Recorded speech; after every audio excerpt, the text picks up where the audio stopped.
शिविरामणि classes YouTube channel पर आप सभी साथियों का एक बार पुनः स्वागत। एक नई रिकॉर्डिंग आपके समक्ष प्रस्तुत होने जा रही है।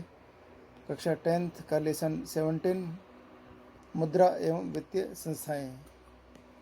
जैसा कि आपको जानकारी है कि वित्तीय संस्थाएं से तात्पर्य यहाँ पर बैंकों से है, साहूकारों से है, चिटफंड कंपनियों से हैं और ऐसी संस्थाएं जो हमें पैसा उधार दे सकती है या हम जिनके यहाँ पर पैसा जमा करा सकते हैं। ठीक है ना, ऐसी संस्थाएं वित्तीय संस्थाएं कहलाती है। और रही बात मुद्रा की, तो मुद्रा तो आज से नहीं आदिकाल से चली आ रही है, बस तरीके थोड़े से चेंज होते रहे हैं। पुराने समय में हम वस्तु विनिमय काम में लेते थे, धीरे धीरे वह विनिमय में मुद्रा के रूप में हमारे समक्ष प्रस्तुत हुआ है। और मुद्रा में भी धातु मुद्राएं भी है और पेपर मुद्राएं भी है। आज सबसे ज़्यादा प्रचलन में पेपर मुद्राएं हो रही है और धीरे धीरे इसका प्रचलन प्लास्टिक मुद्रा में बदलता जा रहा है। और धीरे धीरे ये चीज़ अब ऑनलाइन के रूप में आ रही सामने, जिसमें हम कई तरह के ऐप वगैरह काम में लेते हैं और मुद्रा का एक स्थान से दूसरे स्थान पर ट्रांसफ़र करते हैं। ठीक है ना, जिसमें न तो प्लास्टिक की ज़रूरत है, न पेपर की ज़रूरत है और न ही किसी प्रकार के धातु की ज़रूरत है। तो ये जो स्वरूप आदिकाल से और अभी तक जो परिवर्तित हुआ है, उसके बारे में इस लेसन में आपको जानकारियाँ प्राप्त होने जा रही है। आप सभी साथियों से एक बार निवेदन है पुनः कि इस लेसन की रिकॉर्डिंग को प्लीज़ उन विद्यार्थियों तक ज़रूर पहुंचाने का प्रयास करें जो कि विशेष रूप से प्रतियोगी परीक्षाओं की तैयारियां कर रहे हैं या फिर क्लास 10th का एग्ज़ाम देने जा रहे हैं। इसके लिए प्लीज़ आप सभी साथी इस चैनल को सब्सक्राइब करें, लाइक करें और शेयर करने का प्रयास करें। रिकॉर्डिंग प्रस्तुत होने जा रही है एक बार फिर पुनः क्लास 10th के स्टूडेंट बंटी के साथ। अध्याय 17 मुद्रा और वित्तीय संस्थाएं। मुद्रा को मनुष्य जाति द्वारा किए गए महान आविष्कारों में से एक माना जाता है। आग तथा पहिए के आविष्कार की भांति मुद्रा के आविष्कार ने भी मनुष्य जाति के विकास में विस्मयकारी योगदान दिया है। आमतौर पर वस्तुओं और सेवाओं के लिए हम जो कुछ भी भुगतान करते हैं उसे मुद्रा कहा जा सकता है। मुद्रा सामान्य रूप से उपयोग लिया जाने वाला विनिमय का साधन है। भुगतान के साधन या विनिमय के माध्यम के रूप में सामान्य स्वीकृति मुद्रा का एक विशिष्ट गुण है।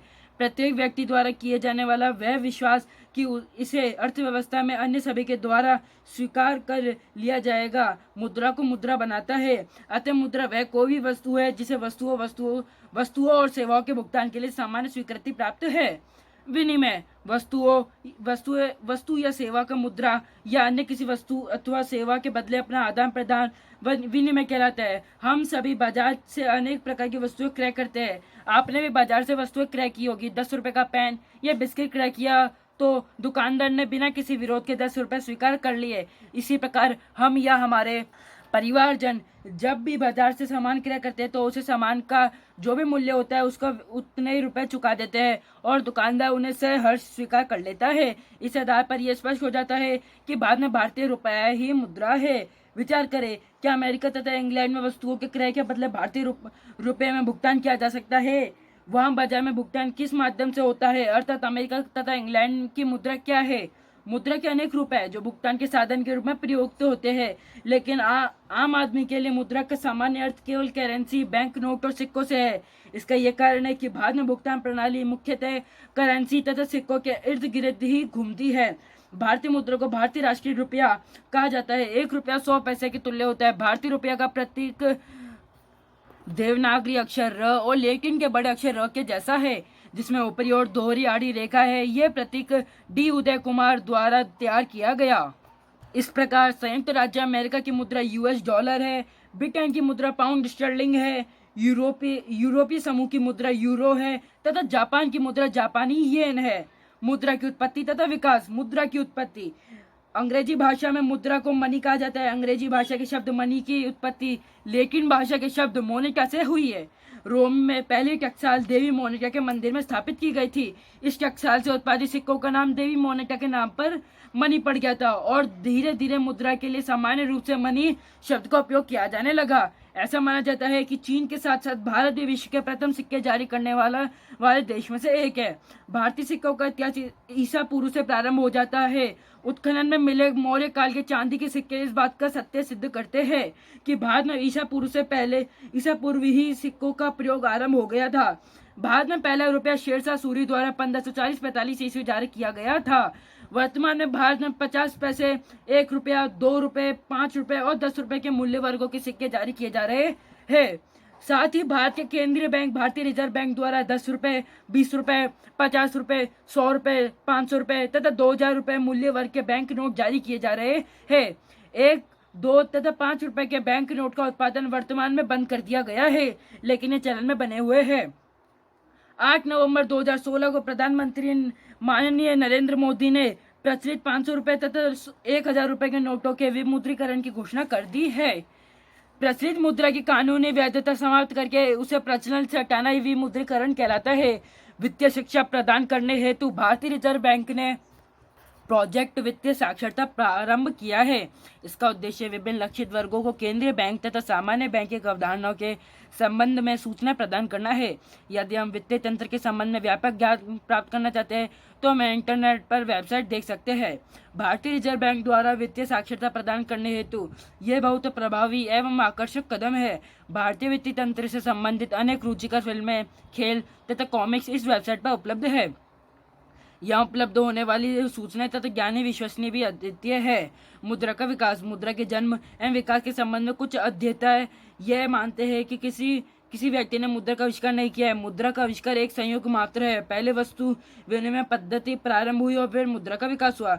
दूसरी तरफ अनेक विद्वान ये भी मानते हैं कि वस्तु विनिमय की कठिनाइयों के कारण मनुष्य जाति ने विनिमय को सुगम बनाने हेतु मुद्रा का विकास किया। मुद्रा का जन्म कैसे भी हुआ हो, सभी विद्वान इस बात पर सहमत है कि मुद्रा के वर्तमान स्वरूप तक पहुंचने का प्रथम चरण निश्चित वस्तु विनिमय पद्धति थी। वस्तु विनिमय प्रणाली, इस प्रणाली में वस्तुओं और सेवाओं का विनिमय प्रत्यक्ष रूप से वस्तुओं और सेवाओं के बदले में किया जाता है। विनिमय के माध्यम के रूप में वस्तु विनिमय प्रणाली अब लगभग इतिहास को चुकी है। वस्तु विनिमय में आवश्यकता के दोहरे संयोग की कठिनाई पाई जाती थी।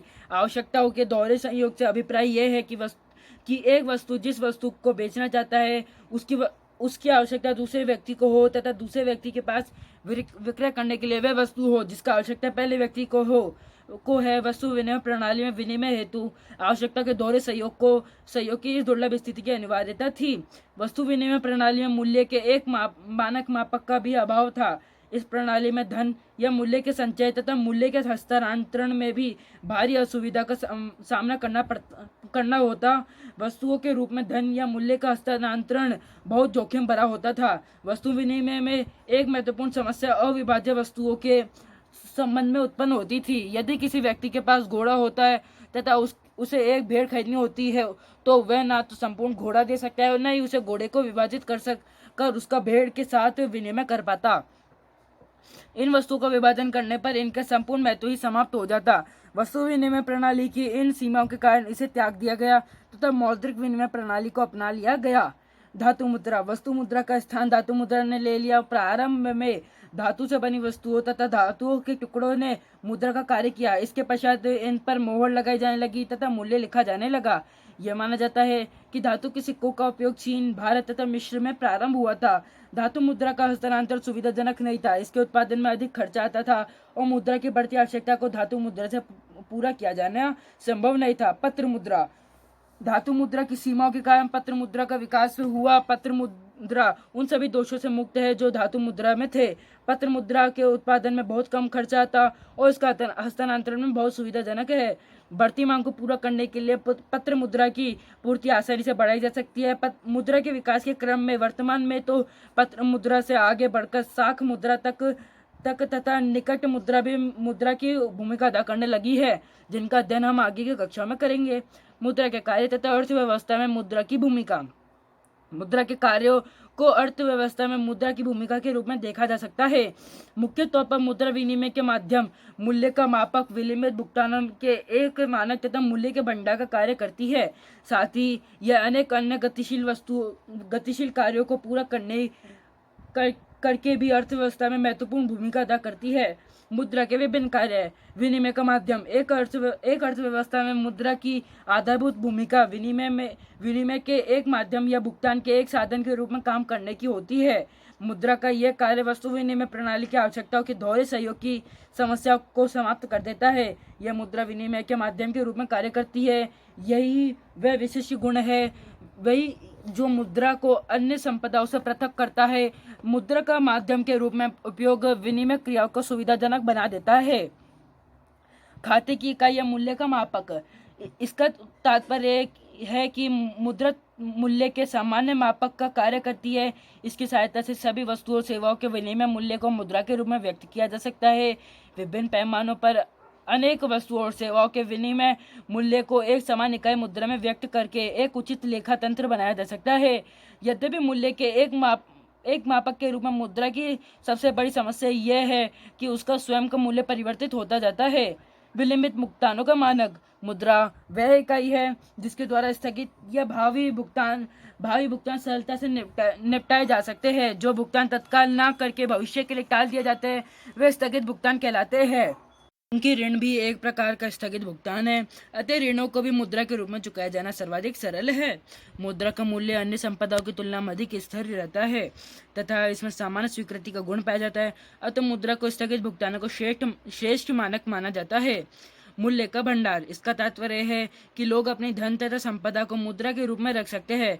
मुद्रा मूल्य के संचय के रूप में भी कार्य करती है। मुद्रा के मूल्य का तात्पर्य मुद्रा की कार्य शक्ति से है। मुद्रा मूल्य का एकमात्र भंडार नहीं है, अन्य वस्तुएं तथा संपदाएं भी मूल्य के भंडार का कार्य करती है तथा इस संदर्भ में मुद्रा से प्रतियोगिता करती है। मूल्य के भंडार के रूप में मुद्रा विशिष्ट है क्योंकि ये सर्वाधिक तरल परिसंपत्ति है। इस प्रकार मुद्रा वह वस्तु है जो सामान्य रूप से विनिमय के माध्यम से मूल्य के मापक, मूल्य के संचय तथा स्थगित भुगतानों के मानक के रूप में प्रयोग की जाती है।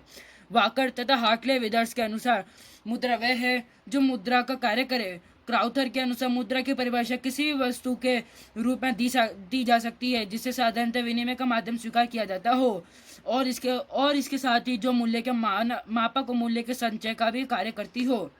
मुद्रा के अन्य कार्य तथा अर्थव्यवस्था में भूमिका, मुद्रा की सहायता से मूल्य का हस्तांतरण सुविधाजनक हो जाता है। मुद्रा अर्थव्यवस्था में साख का आधार प्रदान करती है। लोग अपनी आय का एक हिस्सा बैंकों में मुद्रा के रूप में जमा करवाते हैं। इस जमा धन से ही बैंक साख का सृजन करते हैं। मुद्रा ने पूंजी को गतिशीलता प्रदान करके भी अर्थव्यवस्था में महत्वपूर्ण भूमिका का निर्वहन किया है। मुद्रा के कारण ही पूंजी को एक उद्योग से दूसरे उद्योग में तथा एक स्थान से दूसरे स्थान पर ले जाना संभव हुआ है। मुद्रा की सहायता से बचतों को निवेशों में परिवर्तित किया जाना संभव हुआ। अर्थव्यवस्था में बचतकर्ता तथा निवेशक दो अलग अलग वर्ग हैं। बचतकर्ता अपनी बचतों को मुद्रा के रूप में बैंक आदि वित्तीय संस्थाओं में जमा करवा देते हैं। ये संस्थाएं व्यवसायियों को निवेश हेतु यह मुद्रा उधार दे देती है। फर्में यह व्यवसाय मुद्रा को किसी उत्पादक के निवेश में लगा देती है। इससे अर्थव्यवस्था की उत्पादन क्षमता में वृद्धि होती है तथा अर्थव्यवस्था आर्थिक विकास के पथ पर अग्रसर होती है। निवेश का तात्पर्य उस व्यय से है जो अर्थव्यवस्था में वास्तविक उत्पादक संपदा के स्टॉक में वृद्धि करता है। मुद्रा के द्वारा ही उपभोक्ता अधिकतम संतुष्टि या कल्याण की स्थिति को प्राप्त कर सकता है। क्योंकि मुद्रा आसानी से विभाज्य है, अतः उपभोक्ता अपनी मुद्रा को विभिन्न वस्तुओं और सेवाओं पर इस प्रकार व्यय कर सकता है कि उसे अधिकतम संतुष्टि प्राप्त हो। मुद्रा उपभोक्ताओं को उस वस्तु के चुनाव की स्वतंत्रता भी प्रदान करती है। मुद्रा उत्पादन के क्षेत्र में भी महत्वपूर्ण भूमिका अदा करती है। मुद्रा के द्वारा श्रम विभाजन और वैश्विकीकरण को अपनाने से बड़े पैमाने पर उत्पादन संभव हो पाया है। विशिष्टीकरण तब घटित होता है जब एक आर्थिक संसाधन एक विशिष्ट वस्तु या सेवा को उत्पादित करता है। जब उत्पादक कार्य को विभिन्न श्रमिकों में उपविभाजित कर दिया जाता है तथा प्रत्येक इकाई श्रम वस्तु या सेवा के उत्पादन में एक विशिष्ट कार्य करता है तो इसे श्रम विभाजन कहा जाता है। श्रम विभाजन तथा विशिष्टीकरण से उत्पादकीय कुशलता में वृद्धि होती है तथा उत्पादन का उच्च स्तर प्राप्त होता है। मुद्रा के अभाव में समस्या यह थी कि जो उत्पादन प्राप्त हुआ उसका उत्पादन में संलग्न सभी इकाइयों में वितरण कैसे हो। मुद्रा के माध्यम में उत्पादन में संलग्न विभिन्न उत्पादक इकाइयों के उत्पादन का वितरण संभव है। प्राप्त कुल उत्पादन या वस्तु को विभाजित किया जाना सदैव संभव नहीं है, लेकिन उसके मूल्य का मुद्रा के माध्यम से सभी उत्पादक इकाइयों में उचित आर्थिक नियमों का पालन करते हुए वितरण किया जा सकता है। मुद्रा के कारण ही राष्ट्रीय तथा अंतर्राष्ट्रीय व्यापार में तेज वृद्धि संभव हुई है। वस्तु विनिमय प्रणाली में व्यापार का क्षेत्र सीमित होता है तथा इतना अधिक मात्रा में व्यापार संभव नहीं हो पाता है। वर्तमान समय में राज्य के कल्याणकारी स्वरूप को अत्यधिक बल मिला है। राज्य या सरकार द्वारा अपनी जनता को कल्याण हेतु अनेक योजना चलाई जा रही है। इन योजनाओं पर सरकार को अत्यधिक व्यय करना होता है। इस व्यय की पूर्ति सरकार एवं सार्वजनिक ऋणों से करती है, जो मुद्रा के रूप में ही प्राप्त किए जा सकते हैं। वर्तमान में मानव का विकास जिस स्तर पर पहुंचा है वह मुद्रा के आविष्कार से ही संभव हुआ है। संभवतः मनुष्य के जीवन का ऐसा कोई स्तर नहीं है जहाँ मुद्रा का कोई भूमिका नहीं हो। मुद्रा एक साधन है, वह साध्य नहीं है। बचत तथा साख वित्तीय संस्थाओं के संबंध में गहनता से जानने के लिए यह आवश्यक है कि बचत एवं साख की अवधारणा को समझा जाए। बचत और साख की अवधारणा को समझने के लिए हमें निम्नांकित 3 स्थितियों पर विचार करने की आवश्यकता है। स्थिति 1। पंकज राजस्थान के सीकर जिले के कटरातल गांव में अपने माता पिता, 2 भाई एवं एक बहन के साथ रहता है। वह एक शिक्षित एवं ऊर्जावान युवक है। उसने एक अच्छे संस्थान से व्यावसायिक शिक्षा प्राप्त की है तथा वह अपना स्वयं का व्यवसाय स्थापित करना चाहता है। उसके पास व्यवसाय के अनेक विकल्प है तथा उसे बाजार की अच्छी समझ है।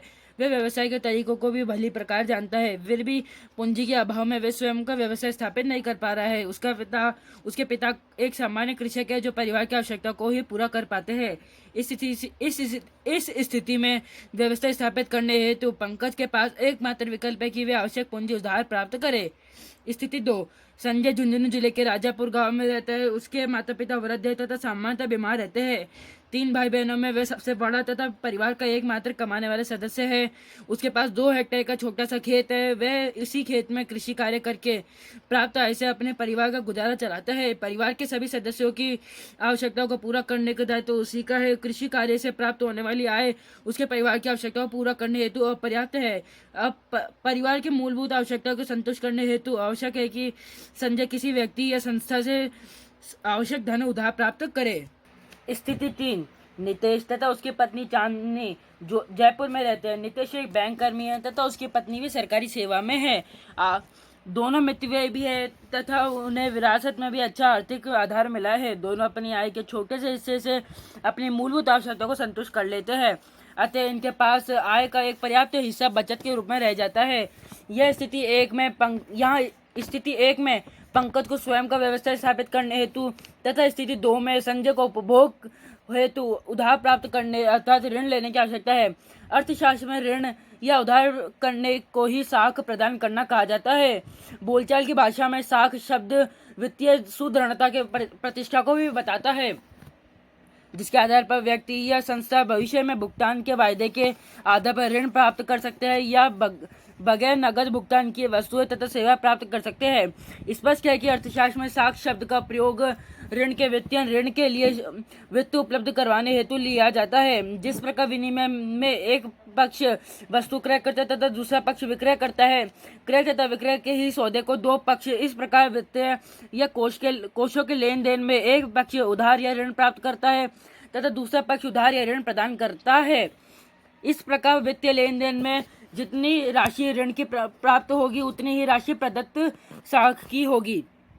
स्थिति 3 पर विचार करें तो हम पाते हैं कि नितेश तथा चांदनी के पास आय का एक बड़ा हिस्सा अप्रयुक्त रह जाता है। आय का वह भाग जिसे उपयोग नहीं किया जाता बचत कहलाता है, अतः उपभोग पर आय का अधिक ही बचत है। यहाँ अनेक प्रश्न उत्पन्न होते हैं कि पंकज के व्यवसाय स्थापित करने हेतु पूंजी कहाँ से उपलब्ध होगी। संजय को अपने परिवार की आवश्यकताओं को पूरा करने के लिए ऋण कहाँ से प्राप्त होगा। नितेश तथा चांदनी अपने बचत को कहाँ सुरक्षित रखेंगे। क्या नितेश तथा चांदनी अपने बचतों को सीधे ही पंकज तथा संजय को उधार दे सकते हैं। नितेश तथा चांदनी द्वारा पंकज तथा संजय को सीधे ही उधार दिया तो जा सकता है, लेकिन इसमें अनेक व्यवहारिक समस्या उत्पन्न होने की भी प्रबल संभावना है। प्रथम, यदि नितेश तथा चांदनी ये जानते हैं कि पंकज तथा संजय का आर्थिक व्यवहार कैसा है तो उन्हें ऋण देने पर सदैव अपनी गाढ़ी कमाई के डूबने का भय बना रहेगा। द्वितीय, यदि किसी कारण से उन्हें पैसे की अचानक आवश्यकता होती है तो पंकज तथा संजय अल्प सूचना पर पैसा लौटाने के समर्थ हो या नहीं हो। तृतीय, यह भी संभव है कि नितेश तथा चांदनी को पंकज तथा संजय से कोई परिचय नहीं हो। वास्तविक रूप में ऋण देने वाला तथा अंतिम रूप से ऋण लेने वाला 2 अलग अलग पक्ष होते हैं और इनके बीच एक सेतु की आवश्यकता होती है जो इन दोनों पक्षों को जोड़ सके। यह भूमिका वित्तीय मध्यस्थ अदा करते हैं। वित्तीय मध्यस्थ वे संस्थान तथा फर्म है जो वित्तीय बाजार में जमा करता तथा उधार लेने वाले वालों के बीच एक सेतु या मध्यस्थ का कार्य करते हैं। ये संस्थान उन व्यक्तियों से धन प्राप्त करते हैं जो अपनी आय से कम खर्चा करते हैं अर्थात बचत करते हैं तथा इन व्यक्तियों या संस्था को साख उपलब्ध करवा देते हैं जिन्हें उत्पादन या उपभोग हेतु धन की आवश्यकता होती है। जब बचतकर्ता अपनी बचतों को इनके पास जमा करवाते हैं तो इन्हें उचित ब्याज प्राप्त होता है तथा धन डूबने का जोखिम बहुत कम होता है। जमाकर्ताओं के पास यह भी बहुत सुविधा होती है कि उन्हें जब जरूरत हो वे अपनी जमाओं को तुरंत या अल्प सूचना पर वापस ले जा सकते हैं।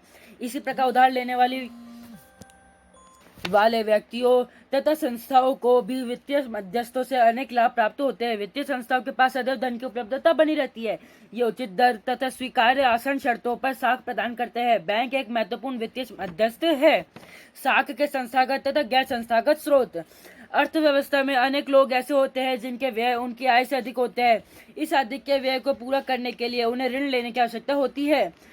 इस प्रकार अनेक लोग जो कि उत्पादन क्रिया या व्यवसाय में संलग्न है उन्हें अपने व्यवसाय को आगे बढ़ाने हेतु अधिक पैसों की आवश्यकता होती है जिसे वे ऋण लेकर पूरा करते हैं। अपनी आवश्यकता को पूरा करने के लिए लोग विभिन्न वित्तीय स्रोतों से साख प्राप्त कर सकते हैं। दूसरी ओर ऐसे भी लोग होते हैं जिनके व्यय उनकी आय से कम है। वे अपनी बचतों पर ब्याज कमाना चाहते हैं अतः ये अपनी बचतों को विभिन्न वित्तीय संस्थाओं में जमा करवा देते हैं। वित्तीय संस्था वह संस्था होती है जो वित्तीय लेन देन के कार्य जैसे जमा ऋण निवेश आदि संपन्न करती है जैसे बैंक सहकारी समिति साहूकार देशी बैंकर आदि। इन वित्तीय संस्थाओं के संस्थागत तथा गैर संस्थागत स्रोतों में वर्गीकृत किया जाता है। संस्थागत साख प्रदान करने वाली संस्थागत सरकार और भारतीय रिजर्व बैंक के पास पंजीकृत होती है। इनका नियमन नियंत्रण तथा निर्देशन भारतीय रिजर्व बैंक तथा सरकार द्वारा किया जाता है। यह अपनी सभी क्रियाओं के संबंध में अपने नियामक संस्थाओं को सूचित करते हैं। इन संस्थाओं द्वारा केवल लाभ के लिए कार्य नहीं किया जाता है, इन महत्वपूर्ण सामाजिक दायित्वों को भी वहन करना होता है। यह संस्था गरीबी एवं कमजोर वर्गों को भी साख प्रदान करती है। आर्थिक रूप से कमजोर वर्गों को वित्तीय समावेशन के द्वारा आर्थिक समानता की स्थापना करने में इनकी महत्वपूर्ण भूमिका है।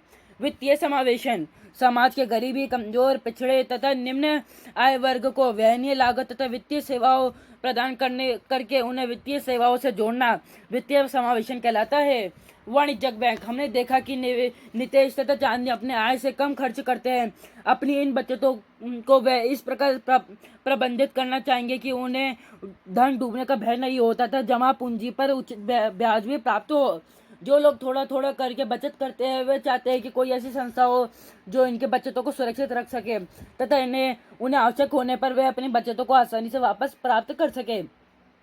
बैंक इस कार्य को संपन्न करने वाले महत्वपूर्ण वित्तीय मध्यस्थ है। बचत करने वालों से रुपए जमा लेकर बैंक रुपए उन लोगों को उधार दे देते हैं जिन्हें उत्पादन या उपभोग हेतु धन की आवश्यकता है। बैंक पूंजी का उपयोग करने वालों तथा बचत करने वालों के बीच एक सेतु का कार्य करता है। बैंक एक महत्वपूर्ण सुविधा यह भी प्रदान करते हैं कि आवश्यकता पड़ने पर बचतकर्ता बैंक खाते से जमा धन को निकाल सकता है, इसलिए जमा को मांग जमा कहा जाता है। यह सुविधा इसे मुद्रा का महत्वपूर्ण लक्षण विनिमय का माध्यम प्रदान करती है। आपने नकद की बजाय चेक से भुगतान के बारे में सुना होगा। चेक से भुगतान के लिए भुगतान करता है जिसका किसी भी बैंक में खाता है एक निश्चित रकम के लिए चेक काटता है। चेक एक प्रकार का ऐसा आदेश पत्र है जो बैंक को किसी व्यक्ति के खाते से चेक पर नामित व्यक्ति को एक विशेष राशि के भुगतान का आदेश देता है। अग्रांकित चेक टैगोर शिक्षण संस्थान ने राजेंद्र प्रसाद को 500 रुपये का भुगतान करने के लिए जारी किया है। इस पर 2 समांतर तिरछी रेखा अंकित की गई है। ये रेखांकित चेक इस बात का सूचक है कि यह प्राप्तकर्ता के खाते में ही जमा होगा। ध्यान से देखें तो स्पष्ट होता है कि रेखांकित चेक में 7 पूर्तियां की जाती है। पहला 2 समानांतर तिरछी रेखा है, दूसरा जारी करने का दिनांक, तीसरा भुगतान प्राप्तकर्ता का नाम, चौथा भुगतान की राशि अंकों में, पांचवा भुगतान की राशि शब्दों में, छठा चेक जारी करने वाले की खाता संख्या, सातवां चेक जारी करने वाले के हस्ताक्षर। प्रचलन में गैर रेखांकित चेक भी लिखे जाते हैं। इनसे भुगतान प्राप्तकर्ता को कोई भी प्रतिनिधि बैंक में जाकर भुगतान प्राप्त कर सकता है। यह चेक लिखना जोखिमपूर्ण होता है। इस तरह हम देखते हैं कि मांग जमा में मुद्रा के अनिवार्य लक्षण मिलते हैं। लक्षण मिलते हैं। मांग जमा के बदले चेक लिखने की सुविधा से बिना नकद का उपयोग किए सीधा भुगतान करना संभव हो जाता है। एक बड़ा प्रश्न यह उठता है कि बैंक जनता से जो धन जमा खातों में स्वीकार करते हैं उसका क्या करते हैं। बैंक जमा रकम का एक छोटा सा हिस्सा अपने पास नकद रूप में रखते हैं। इस हिस्से का प्रावधान एक दिन में जमाकर्ताओं द्वारा निकालने की संभावना के आधार पर किया जाता है। क्योंकि किसी एक विशेष दिन में केवल कुछ जमाकर्ता ही नकद निकालने के लिए आते हैं, इसलिए बैंक का काम इतने नकद से हो जाता है। बैंक जमा राशि के एक बड़े भाग को ऋण देने के लिए उपयोग में लेते हैं। इस आधार पर कहा जा सकता है कि बैंक वह संस्थान है जो जनता से मांगे जाने पर पुनर्भुगतान योग्य या चेक द्वारा निकलवाने योग्य जमा स्वीकार करता है तथा ऋण प्रदान करने का कार्य भी करता है। चेक द्वारा निकलवाने योग्य जमा को स्वीकार करना बैंक का एक पृथक तथा विशेष कार्य है। एक वाणिज्यिक बैंक वह वित्तीय संस्थान है जो जमा स्वीकार करना, व्यवसाय की ऋण प्रदान करना आदि सेवा प्रदान करता है। वाणिज्यिक बैंकों की भूमिका। वर्तमान में अर्थव्यवस्था की विकास एवं सुदृढ़ता में वाणिज्यिक बैंकों का महत्व अकथनीय है। आर्थिक विकास में वाणिज्यिक बैंकों के महत्व को निम्न बिंदुओं में देखा जा सकता है। पहला, आर्थिक विकास हेतु ऊंची बचत दर आवश्यक है। वाणिज्यिक बैंक जनता की बचतों को सुरक्षित रखकर उन्हें ब्याज भी प्रदान करते हैं। बैंक का यह कार्य समाज में बचत की प्रवृत्तियों को बढ़ावा देता है। दूसरा, जनता से जो बचतें जमा होती है उन्हें गतिमान करके बैंक अर्थव्यवस्था के विभिन्न क्षेत्रों में विभिन्न उत्पादकों तथा निवेशकों तक पहुंचाता है। यदि बैंक नहीं होते तो बचतें सदैव बचतकर्ता के पास ही पड़ी रहती तथा कभी भी उत्पादन हेतु उपयोग में नहीं आती। तीसरा, बैंक संसाधनों का अनुकूलतम आवंटन करते हैं। प्राप्त बचतों को बैंक उन क्षेत्रों को उधार देते हैं जहां लाभ की दर अर्थात प्रतिफल की दर अधिकतम हो। साथ ही बैंक उन क्षेत्रों में संसाधन आवंटन करते हैं जो सामाजिक कल्याण की दृष्टि से वांछनीय हो। वाणिज्यिक बैंक के कार्य। पहला, जमा स्वीकार करना। बैंक द्वारा प्रदत्त सेवाओं में सर्वाधिक महत्वपूर्ण और प्रथम कार्य जमा स्वीकार करना है। बैंक व्यक्तियों, फर्मों एवं अन्य संस्थाओं से जमाएं प्राप्त करता है। व्यापक रूप से यह जमाएं 3 प्रकार की होती है। पहला, चालू खाते की जमाएं, दूसरा बचत खाते की जमाएं तथा तीसरा स्थायी जमाएं। व्यवसायियों द्वारा चालू खाते में धन जमा करवाया जाता है, वे इससे बार बार लेन देन कर सकते हैं। बैंक इन चालू जमाओं पर बहुत कम या शून्य ब्याज देते हैं। सामान्य जनता द्वारा अपनी धन राशि बचत खाते में बचत जमा के रूप में रखी जाती है। बचत खाते की जमाओं में से रुपए निकलवाने में तथा बचत खाते में किए जाने वाले लेन देन पर कुछ प्रतिबंध होते हैं। इन जमाओं पर बैंक उचित ब्याज भी प्रदान करता है। चालू तथा बचत खाते की जमाओं को संयुक्त रूप से मांग जमा कहा जाता है। बैंक सर्वाधिक ब्याज स्थायी जमाओं पर प्रदान करते हैं। ये लंबी अवधि हेतु होती है, अतः इन्हें अवधि या समय जमा भी कहा जाता है। ऋण प्रदान करना। वाणिज्यिक बैंक अर्थव्यवस्था के सभी क्षेत्रों जैसे कृषि, उद्योग, व्यापार आदि को ऋण प्रदान करते हैं। यह ऋण नकद, साख, अधिविकर्ष आदि अनेक रूपों में प्रदान किया जाता है। अधिविकर्ष, खाता धारक को खाते में जमा राशि से अधिक राशि निकालने की छूट देकर ऋण प्रदान करना। बैंक द्वारा विभिन्न व्यक्तियों एवं संस्थाओं को विभिन्न उद्देश्यों से दिए गए ऋणों पर ब्याज की दर भी अलग अलग होती है। बैंक जमा पर जो ब्याज देते हैं उससे अधिक ब्याज दिए गए ऋणों पर लेते हैं। कर्जदारों से लिए गए ब्याज और जमाकर्ता को दिए गए ब्याज के बीच का अंतर बैंकों की आय का प्रमुख स्रोत है। अन्य कार्य। जमा स्वीकार करने तथा ऋण प्रदान करने के अतिरिक्त बैंक अपने ग्राहकों को कई अन्य प्रकार की सेवाएं भी प्रदान करते हैं। बैंक बिलों तथा चेकों का संग्रहण करते हैं, बीमा की किस्त आदि का नियमित भुगतान करते हैं, लॉकर की सुविधा प्रदान करके मूल्यवान वस्तुओं को सुरक्षित रखते हैं। बैंक अनेक सांख्यिकीय सूचनाएं एकत्रित करके उन्हें विभिन्न एजेंसियों को उपलब्ध करवाते हैं। वे धन के हस्तांतरण की सुविधा प्रदान करते हैं। सार रूप में ये कहा जा सकता है कि आर्थिक विकास तथा वित्तीय समावेशन में बैंक महत्वपूर्ण भूमिका अदा करते हैं। बैंक संस्थागत स्रोत जमा पर उचित ब्याज प्रदान करती है तथा इनके द्वारा प्रदत्त साख पर ब्याज की दर गैर संस्थागत स्रोतों द्वारा ली जाने वाले ब्याज की दर की तुलना में बहुत कम होती है। संस्थागत स्रोत अपनी सभी लेन देन का लिखित रिकॉर्ड रखते हैं। इन संस्थाओं के कार्य दिवस तथा कार्य घंटे निश्चित होते हैं, अतः ये सभी दिनों में सभी समय वित्तीय लेन देन के लिए उपलब्ध नहीं होते हैं। यद्यपि इनके द्वारा साख प्रदान की प्रक्रिया थोड़ी जटिल तथा धीमी होती है, लेकिन ये कभी भी शोषणकारी गतिविधियों में संलग्न नहीं होते हैं।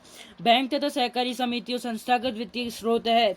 गैर संस्थागत वित्तीय स्रोत वह वित्तीय संस्थाएं होती है जो वित्त के लेन देन के संबंध में सरकार तथा भारतीय रिजर्व बैंक के पास पंजीकृत नहीं होती है तथा इनके द्वारा जारी दिशा निर्देशों का पालन नहीं करते हैं। ये संस्थाएं मौद्रिक प्राधिकरण के नियमन तथा नियंत्रण से बाहर होती है। ऐसा कोई नियामक संगठन या केंद्र नहीं होता जो इन गैर संस्थागत वित्तीय स्रोतों की गतिविधियों को निर्देशित करता हो। सामान्य गैर संस्था स्रोतों तथा ऋणियों से ली जाने वाली ब्याज की दर बहुत कम होती है। देशी बैंकर, साहूकार, भूस्वामी, रिश्तेदार आदि को सामान्यतः गैर संस्थागत वित्तीय स्रोत में शामिल किया जाता है। ये संस्थाएं बहुत लोचशील होती है। इनकी गतिविधियां समय बाधित नहीं होती।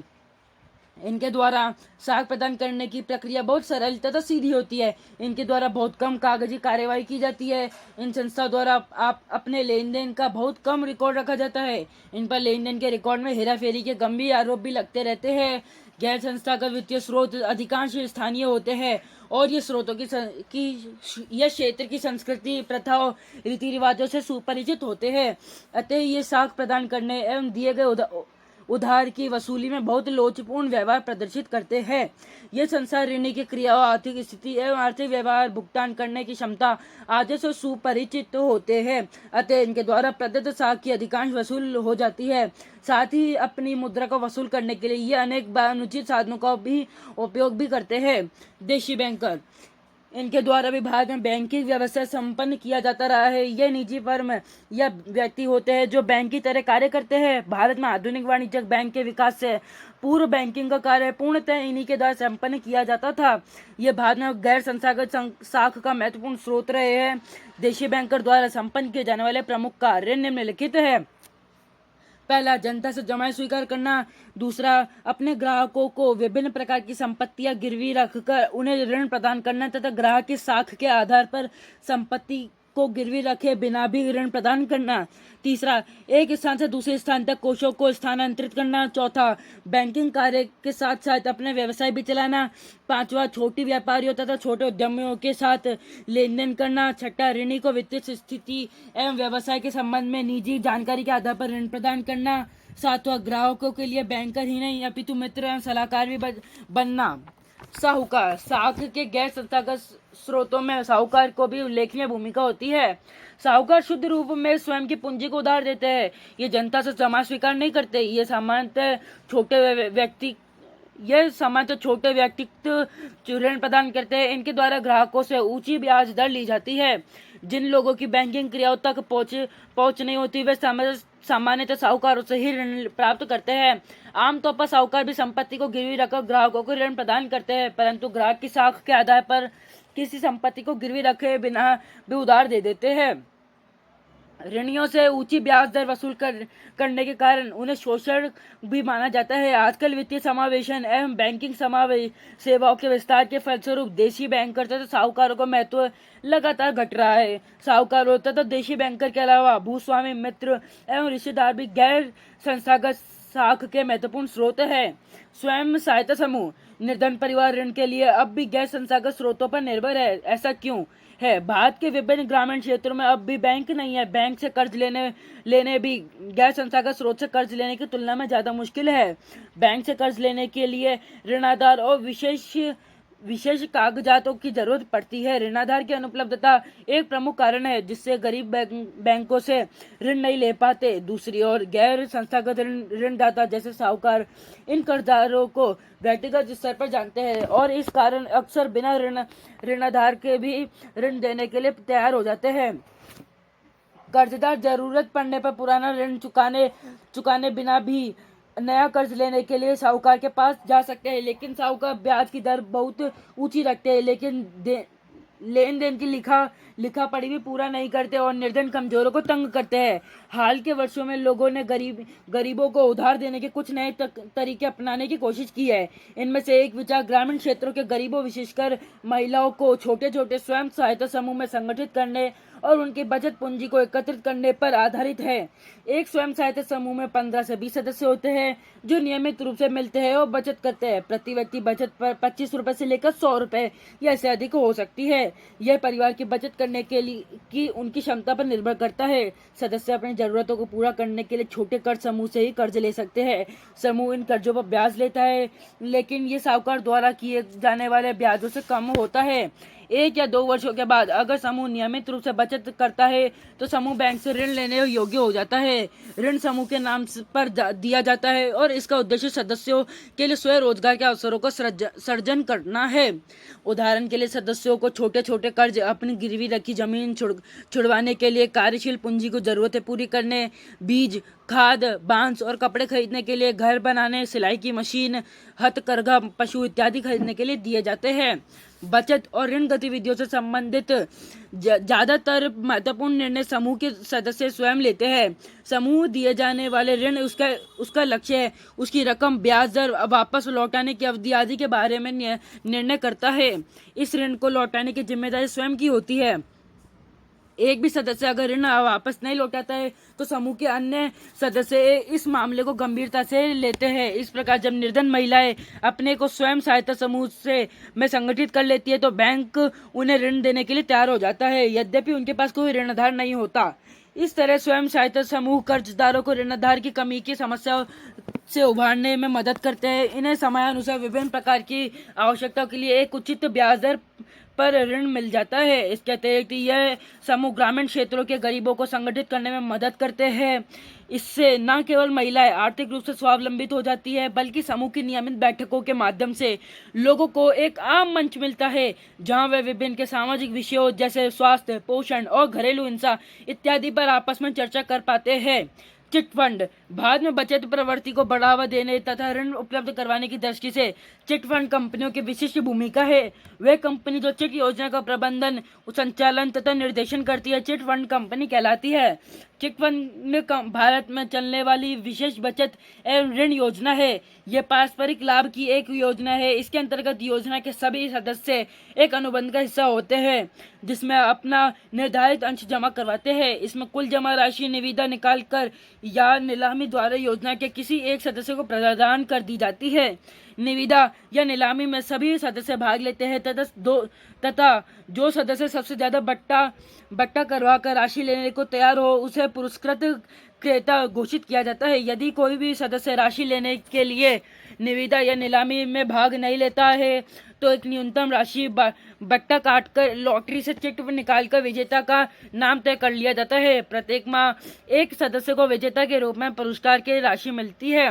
जो सदस्य योजना में एक बार विजेता हो जाता है उसे निविदा या नीलामी में पुनः शामिल नहीं किया जाता है। अर्थात निविदा या नीलामी में योजना के गैर पुरस्कृत सदस्य ही भाग ले सकते हैं। बट्टे की राशि के लाभांश होती है जिससे सभी सदस्यों में समान रूप में बांट दिया जाता है। लाभांश की राशि को घटाकर अगली किस्त की राशि निर्धारित कर दी जाती है।